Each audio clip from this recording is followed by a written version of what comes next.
Well, good evening. It's Robert A. Wilson with Cowboy Wisdom.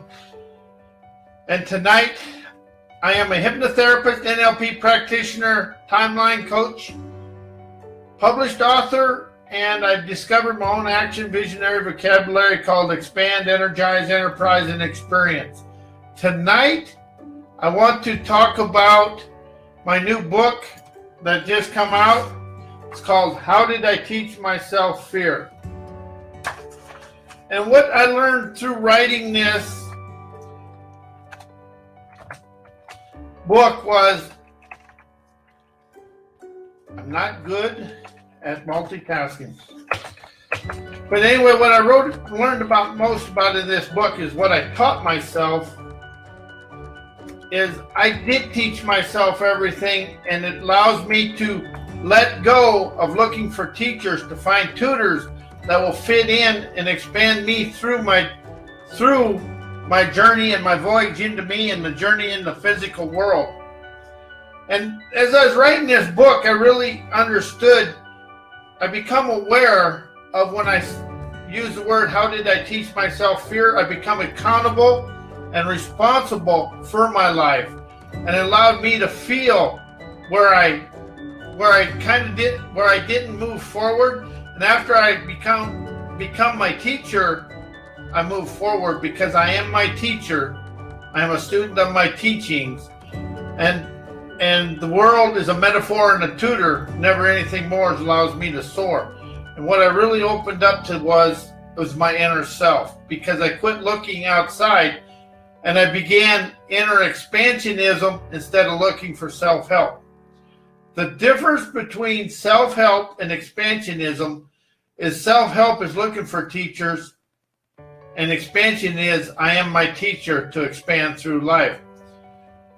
And one of the first chapter I did write in this book was How Did I Teach Myself Fear? I'm going to read just a little bit of it so we can kind of understand it. It's how did I teach myself fear?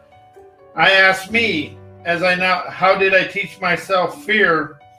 I now grasp, concede, admire my fire of forthright fortitude, dissolve all dark, immobilizing, impish images, words, and events within myself, because I opened my pioneering eyes and sovereign ears, autonomous heart, and trailblazer soul to experience life is lionized intrigue, forever expanding imaginative miracles, energizing, intuitive, gusto, enterprising, animated artistry, entrepreneurializing, ingenious innovations.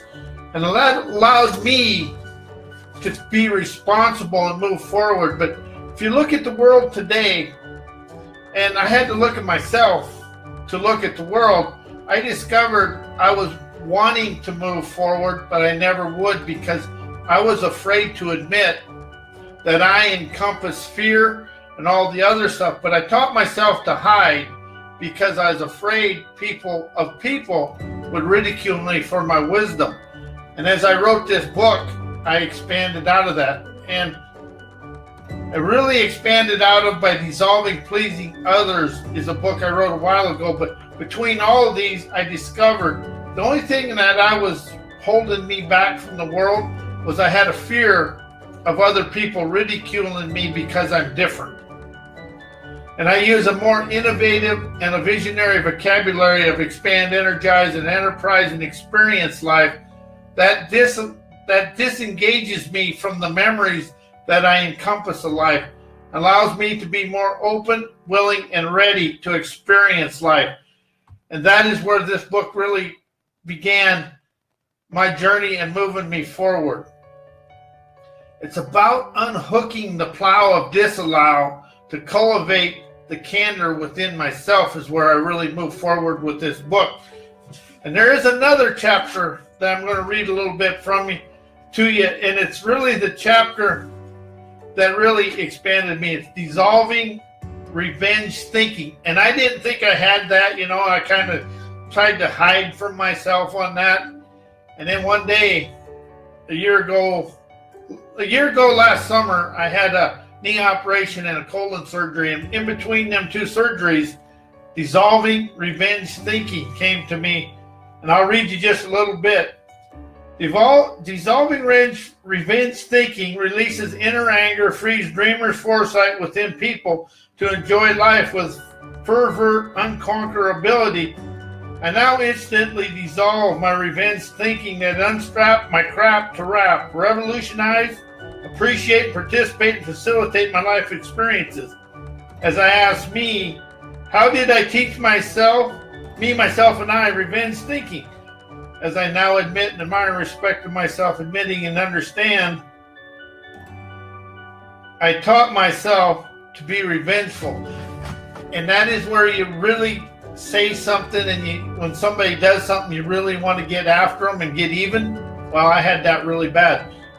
And as I was writing this book, it opened me up to saying I was sabotaging myself through revenge thinking.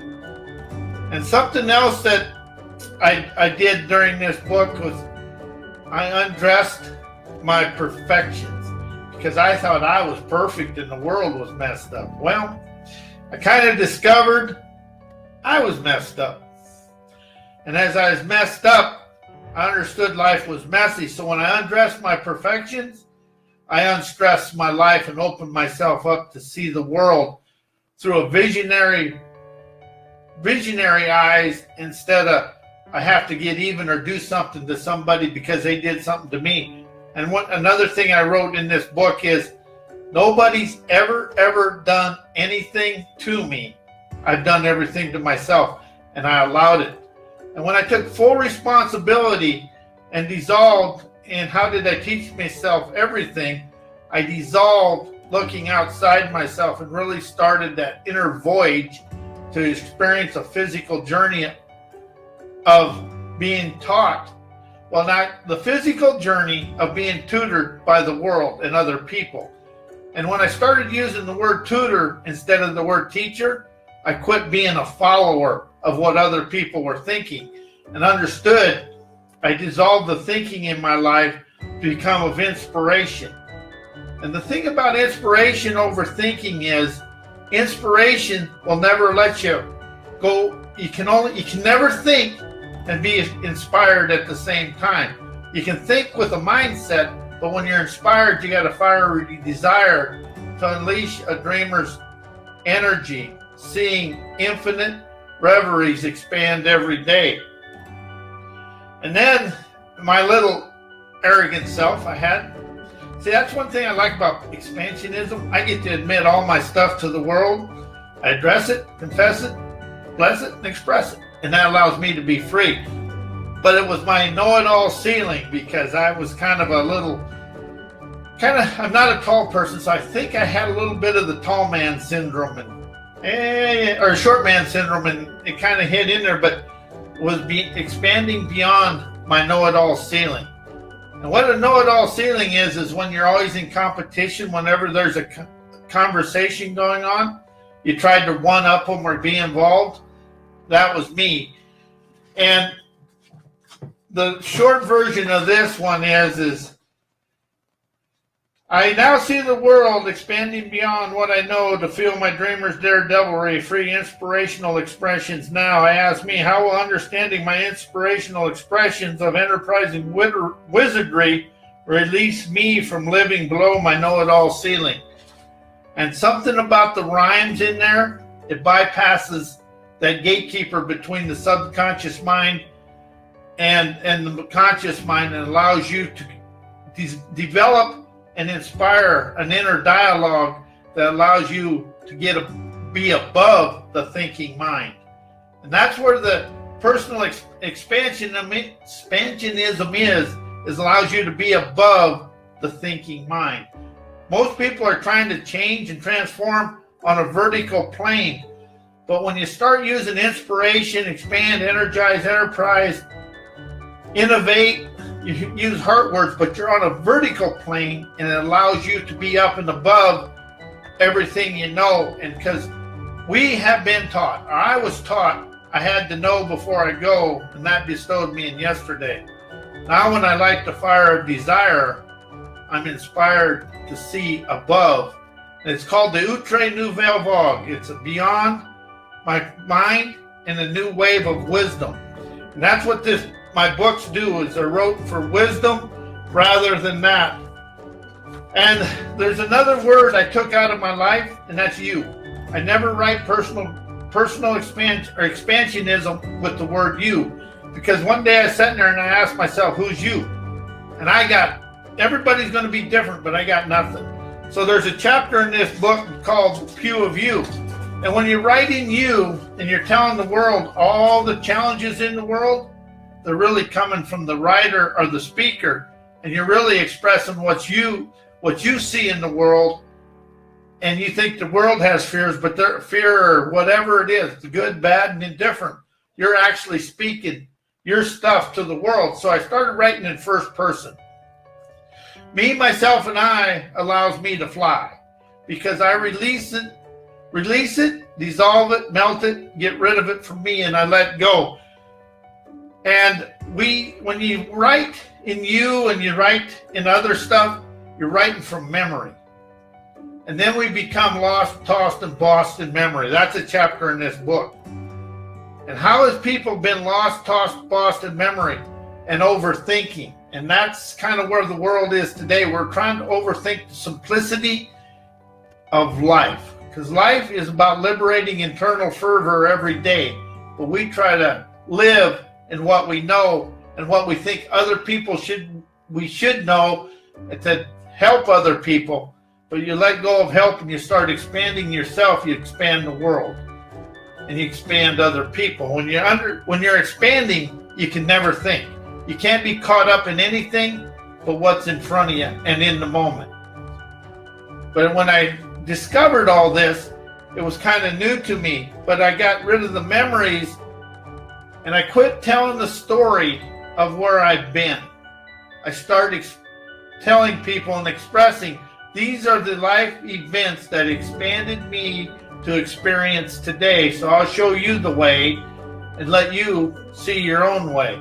And that's what the difference is I'll show you the way, allow you to open your own way. And as people open their way, they become more trustworthy inside. And another chapter in this book is I release the stuff I feel ashamed of. And that is when you become your teacher, it allows you to get rid of the blame, shame, and shams that you've had played on you by society and other people. Because other people love to blame other people. And people that have confidence or a little bit of a low self, they'll accept what other people say, and then they take it to heart. And I've done that, and then you embed it, and that becomes a new fear. So when I allowed myself to stop that, and I released all the stuff I was ashamed of, I opened a new foresight in life to understand if I teach myself, I can teach myself inspiration. And if I open up to the inspiration, I innovate from the heart rather than the thinking mind. And I stopped using the word mind, and now I use brain power and brain prowess, because that connects all the body and all the inner side inside of me. And I use the divine spine connection.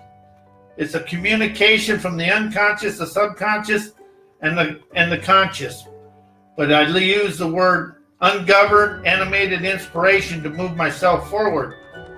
And as I was writing these books, I become spiritually mature. And see, this country, this world has grown up, but it's never, ever matured. We've never matured beyond high school. We've actually, if you look at today and look at a lot of things, we've never expanded out of ancient times, because if you look at a lot of stuff outside of technology and medical, we still do a lot of things, and a lot of thinking and a lot of the way things are done are still done from ancient times. And so that's why when we bring up this, you've never, ever, ever had a past. You've had a continuous now that has memories that are triggered in the now. So if you deal with the memories in the now, you never look back, and you start naturally opening wisdom to expand through the day. And that's what this really, really is about, is expanding the world today. Tuesday I'm going to do the Facebook Live on There Is No Negativity. Negativity is a mindset. And what negativity is we've been taught ourselves, but the negativity that we've had throughout history and lifetime is actually asking people to put newfangled inspiration to expand the world up and above the negativity. And that's what this book is wrote. And my favorite chapter in here is called Visionary Daredevilry. You got to be ornerier and a little more daring than your habits and your old way of life. And that's when you expand out of it. But the visionary daredevilry goes, I feel my visionary daredevilry unleash my Newman warrior, understanding my life mirrors a skier riding an avalanche cascading down a mountainside. Because the perils of challenge are right under me and around me. However, I recognize my forthright heart, trusting my natural nomadic daredevilry to understand life's streams, challenges to awaken my innermost untaught lure, appreciating my adventurous voyage. Over the mountains, witness my green valley, a panorama scenery with all the flowers in full bloom and the grass as green as it is. We have challenges to expand us, not to anything else. Once I've started opening up to this, I'm starting to understand life is my heart's delight, enlightening myself to experience life and appreciate life rather than be stuck in the muck of yesterday. And that's where I let go of forgiveness and heal and start appreciating everybody and everything. That gives everything value. When I can give the life value, I am the facilitator and the participant of my life's dream. But when I'm trying to forgive other people, they still own me.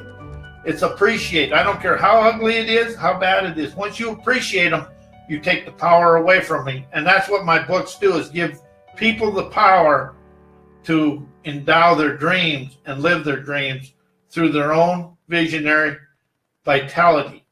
And that's what the expansionism's inside me. I see magnificent internal savvy majestically maturing through life. And I want to thank everybody for being here and listening. I will be here next Tuesday night. And thank all of you. You're very kind. And it's my blessing and honor to have you here. And everybody enjoy their night. I am a hypnotherapist, NLP practitioner, timeline coach, dream sculptor. And I've got, and my website is mycowboywisdom.com. My email is robert@mycowboywisdom.com. My books are available at howdiditeachmyselffear.com and amazon.com/author/Robert A. Wilson. And may everybody have a blessed weekend, and thank you and good night.